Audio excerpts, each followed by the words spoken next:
Bonjour Fanny Pigeot. Bonjour. Alors vous êtes journaliste indépendante, vous collaborez notamment au site Mediapart et vous publiez donc avec l'économiste Dongo Sambasila L'arme invisible de la France-Afrique, une histoire du franc CFA. C'est aux éditions La Découverte. Alors avant de voir pourquoi le franc CFA serait une arme pour la France-Afrique et pour la France en Afrique, d'abord un mot sur l'origine de cette monnaie qui s'appelait au départ, il faut le rappeler, le franc des colonies françaises d'Afrique et qui est aujourd'hui encore utilisé par 14 pays africains. On va voir la carte avec les pays qui utilisent encore aujourd'hui le franc CFA. Donc c'est très impressionnant. C'est toute cette partie de l'Ouest et de l'Afrique centrale. Quand a été créé le franc CFA et pour quelles raisons, Fanny Pigeot? Alors, il a été créé en 1945, au sortir de la Seconde Guerre mondiale, et il a été créé par la France, qui avait à l'époque donc ces colonies africaines dont qu'elle avait toujours en charge, on va dire. Et l'objectif pour la France, pour la métropole, donc c'était en fait de faciliter le drainage des ressources de ces territoires conquis vers la métropole, et en même temps d'assurer un contrôle économique de ces colonies. Ouais. Alors, la France a établi 4 grands principes. Ce serait peut-être très long de les expliquer tous, mais en tout cas, en gros, c'est la centralisation des réserves de change. Ça, c'est des réserves de change, c'est très important. La parité fixe entre le franc CFA et le franc français à l'époque et aujourd'hui avec l'euro. Voilà. Le franc CFA aussi qui est convertible en francs français et puis en euros. Et puis la libre circulation des capitaux entre les pays de la zone CFA et la France. Peut-être le plus important, c'est la centralisation des réserves de change. Ce qui veut dire que tous les pays africains qui appartiennent à cette zone CFA doivent déposer, au départ c'était la totalité de leurs réserves de change, je crois, en France, au Trésor public. Aujourd'hui c'est 50%. C'est 50% aujourd'hui, effectivement. Oui. Et vous considérez que ça c'est une sorte d'héritage, on pourrait dire, de la colonisation ? De toute façon, l'ensemble du système n'a pas vraiment changé, parce que nous, on l'a appelé système CFA dans le livre. Ce système a très peu évolué. Il a toujours la même finalité, c'est-à-dire de permettre à la France d'avoir des sources d'approvisionnement fiables en matières premières à bon marché et qu'elle peut payer avec sa monnaie, ce qui est très important. Donc, ce qui a changé, c'est on a africanisé un peu les banques centrales qui étaient au départ à Paris. On les a déplacées à Yaoundé pour l'une, puisqu'il y a 2 banques centrales, l'autre à Dakar. Le personnel a été africanisé, mais les principes restent exactement les mêmes qu'en 1945. Ce qui fait que, voilà, effectivement... Parce qu'il y a un franc CFA de l'Afrique de l'Ouest et un franc CFA de l'Afrique centrale. Voilà, et puis il y a le franc comorien aussi qui est associé, mais qui n'est pas tout à fait pareil. Qui n'a pas la même parité avec l'euro, effectivement. Pour vous, Fanny Pigeot, le franc CFA n'a que des inconvénients pour les pays de la zone CFA?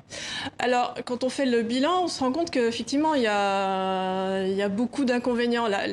L'aspect positif que... Quels sont les inconvénients majeurs, d'abord? Les inconvénients majeurs, bon, il y en a plusieurs. Je vais en citer quelques-uns seulement. On peut parler de cette parité fixe, donc c'est-à-dire que cette valeur du franc CFA par rapport à l'euro qui ne change jamais. Et ça, c'est déterminé par la France. Et donc, ça veut dire qu'il y a un taux de change fixe. Et ce système est très, en fait, manque de souplesse complètement. Et ça oblige les pays africains à un certain nombre de choses. Ils ont des contraintes. Pour défendre cette parité fixe, les banques centrales limitent, par exemple, le crédit intérieur. C'est-à-dire qu'elles limitent le nombre le volume de crédit qu'elles accordent aux États, aux entreprises, aux ménages. Ce qui fait que il n'y a pas d'argent pour financer en fait le développement. Dire aussi que les pays de la zone CFA ne peuvent pas dévaluer leur monnaie. Ah non, ça, ce n'est pas eux qui décident. Voilà, les grandes décisions comme celle-ci se décident à Paris, toujours. Alors je disais que les pays de la zone doivent déposer 50% de leurs réserves au Trésor français. Est-ce qu'on a une idée de ce que ça représente pour l'ensemble des 14 pays? J'ai pas les chiffres en tête, mais ce qu'il faut dire aussi, c'est que... Ça fait beaucoup d'argent, c'est des milliards d'euros? La France ne gagne pas énormément sur cela. Il faut bien avoir ça à l'esprit, parce que souvent la thèse développée par ceux qui s'opposent au franc CFA disent que l'argent, voilà, beaucoup d'argent... En plus, la France, elle reverse des intérêts, j'imagine, aux pays africains. Oui, il y a tout un système qu'on explique dans le livre. Mais derrière tout ça, le principal inconvénient, c'est l'absence de souveraineté monétaire de tous ces pays africains. C'est la France, que je disais, qui décide encore, qui prend les grandes décisions concernant ce franc CFA.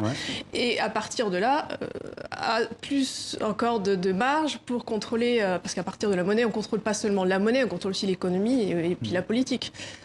Mais vous diriez que, par exemple, que le franc CFA qui est lié à l'euro, que la valeur de l'euro actuel, par exemple, est trop élevée pour les pays africains? Alors oui, c'est aussi un autre inconvénient. Effectivement, le franc CFA a une valeur externe très forte qui fait qui pénalise en fait les productions locales, puisque quand une monnaie est surévaluée, ça agit comme une sorte de subvention sur les importations, une sorte de taxe sur les exportations. Ça veut dire que voilà, le développement est complètement handicapé par cette surévaluation. Alors il y a quand même des avantages pour les pays africains. Par exemple, on cite souvent, quand on lit la littérature sur le franc CFA, on dit que l'avantage principal pour les pays de la zone, c'est une certaine stabilité économique. Alors c'est vrai. C'est-à-dire qu'on ne fait pas tourner la planche à billets.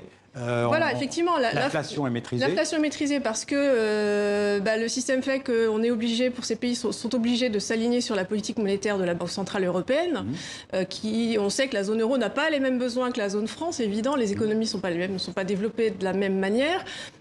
Oui, alors cette stabilité, effectivement, les prix ne varient pas trop, mais elle a un coût, cette stabilité, et c'est tout ce qu'on décrit dans le livre, une série d'inconvénients qui font qu'aujourd'hui, la majorité des pays de la zone franc sont des pays parmi les pays les moins avancés et ont un bilan socio-économique de manière générale qui est assez mauvais.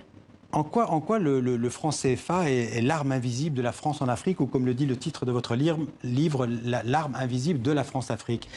Parce que, alors effectivement, on voit les billets de francs CFA qui s'échangent au jour le jour. Hein. Chacun dans les pays de la zone franc utilise ses billets.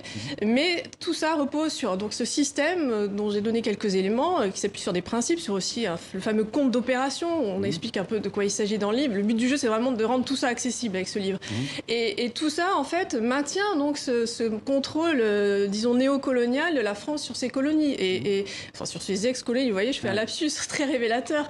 Et ce contrôle, je disais tout à l'heure, il n'est pas seulement économique, il est politique aussi. C'est un outil qui permet d'exercer des pressions, voire de la répression. Dans les années 60, il y a un certain nombre de chefs d'État africains qui en ont subi... qui ont essayé de sortir du franc CFA. Voilà, il y en a qui sont arrivés, par exemple, la Guinée-Conakry. Oui, sauf qu'il y a eu des représailles terribles et que les services secrets français ont déversé de la fausse monnaie guinéenne, puisque la Guinée avait créé sa monnaie, et ça a fait s'écrouler complètement l'économie guinéenne. Oui, il faut rappeler que parmi les anciennes colonies françaises, il n'y a que 3 pays en fait, qui sont hors du système CFA, c'est la Mauritanie, voilà, Madagascar et la Guinée-Conakry. Et la Guinée, pour l'Afrique subsaharienne, effectivement. Alors, vous dites la France-Afrique. Pour vous, ça existe encore, la France-Afrique? Parce qu'on dit partout que la France-Afrique n'existe plus. Oui, c'est ce que déclare chaque nouveau président français qui entre en fonction, sauf que si chaque... Le système de la France-Afrique, ça existe encore? Effectivement, oui. Et encore une fois, ce franc CFA, c'est l'armature, c'est le socle de tout ce système qui permet de contrôler l'économie, la politique. Alors, admettons que les pays de la zone CFA abandonnent le franc CFA. Quelle monnaie on met à la place? Chaque pays a sa propre monnaie? Il y a plusieurs solutions qui existent. En ce moment, la communauté économique des États d'Afrique de l'Ouest, donc la CEDEAO, travaille sur un projet de monnaie commune. Et là, donc, qui regrouperait la zone franc d'Afrique de l'Ouest plus d'autres pays comme le Nigeria, etc. Alors, il y a un certain nombre de problèmes aussi qui se posent.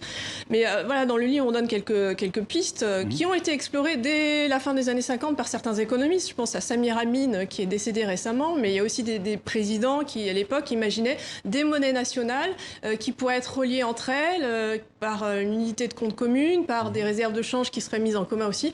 Il y a beaucoup de possibilités qui existent. Au Sénégal, en ce moment, il y a un certain nombre de gens qui disent que la France doit quitter le système, c'est-à-dire doit quitter les conseils d'administration des banques centrales, parce qu'elle est encore très présente. Voilà, c'est la France, c'est le Frexit, comme ils disent. Mais voilà, il y a toute une panoplie de possibilités. Vous pensez que les 14 pays de la zone sont prêts, d'un point de vue économique, à se passer de cette monnaie?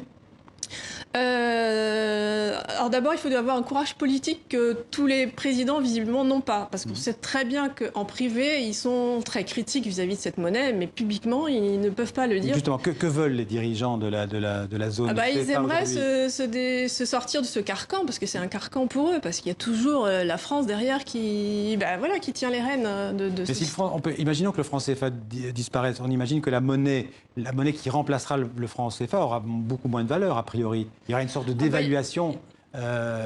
Déjà, il est surévalué, le franc CFA, donc effectivement. Mais bon, encore une fois, il y a plusieurs possibilités qui existent. On a vu des pays comme Madagascar, à qui on prédisait le pire, qui a sa monnaie, qui la gère plus ou moins bien. Il y a des aléas, effectivement, qui interviennent forcément. Mais est-ce que les pays africains, d'autres pays africains comme le Ghana, le Mozambique ou l'Angola, que vous citez dans le livre, qui ne sont évidemment pas reliés au franc CFA, enfin n'ont pas le franc CFA, se portent mieux d'un point de vue économique?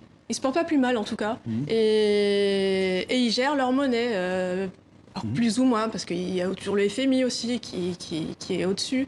Mais ils ont une marge de manœuvre bien plus large. Qu'est-ce que le président Macron, le président français actuel, pense du franc CFA? Est-ce qu'il est prêt à laisser les pays africains décider de leur retrait éventuel du franc CFA? Alors, il a eu un discours très ambigu. Au départ, il disait qu'il était prêt à tout changement. Et ensuite, il a expliqué qu'il est toujours ouvert au changement, mais qu'il faut que ce soit les présidents, les dirigeants des États d'Afrique qui fassent des propositions. Et il précise bien ensemble. Et on sait bien que tous les chefs d'État ne peuvent pas se mettre d'accord parce que certains sont plus proches des autorités françaises que d'autres. Voilà, c'est très compliqué. Donc, c'est très, très ambigu. Mais on sait que le Trésor français qui gère tout ça n'a aucune envie de voir la zone franc lui échapper. Alors on va voir quelques images de manifestations, notamment au Burkina Faso. Ce sont des manifestations, il y en a eu d'autres, mais celle-là date de novembre 2017, où la population locale en fait réclame le retrait du franc CFA. Donc pour vous, ça veut dire que l'abandon du franc CFA, c'est devenu un enjeu politique dans certains pays de la zone? Ah oui, très clairement. On sent, voilà, il y a un certain nombre de citoyens africains qui se rendent compte qu'il y a un problème à la fois économique et politique. Et puis, il y a aussi une question démographique qui va se poser et qui se pose déjà, c'est que la France est beaucoup moins peuplée aujourd'hui que cette zone franc, ce qui n'était pas le cas au départ à la création du franc CFA, et que de plus en plus, l'écart démographique va se creuser et ça se traduira aussi par l'économie. La France n'aura plus vraiment de légitimité, elle l'a déjà plus, mais encore moins de légitimité à gérer tout ça. Ouais. Si la zone franc abandonne le franc CFA, c'est à quel horizon, vous pensez? Ce sera pour dans combien de temps? Vraiment, là, je ne saurais pas dire, mais le projet de monnaie commune de la CEDEAO, c'est pour 2020. Ça semble assez peu réalisable pour l'instant, mais voilà, il va se passer des choses, forcément. Dernière information peut-être un peu anecdotique, mais il faut rappeler que les billets CFA sont fabriqués en France. Voilà, et les pièces de monnaie sont aussi façonnées en France. Merci beaucoup Fanny Pigeot. Donc L'arme invisible de la France-Afrique, une histoire du franc CFA, c'est aux éditions La Découverte. Merci d'être venue en parler. Merci. Dans le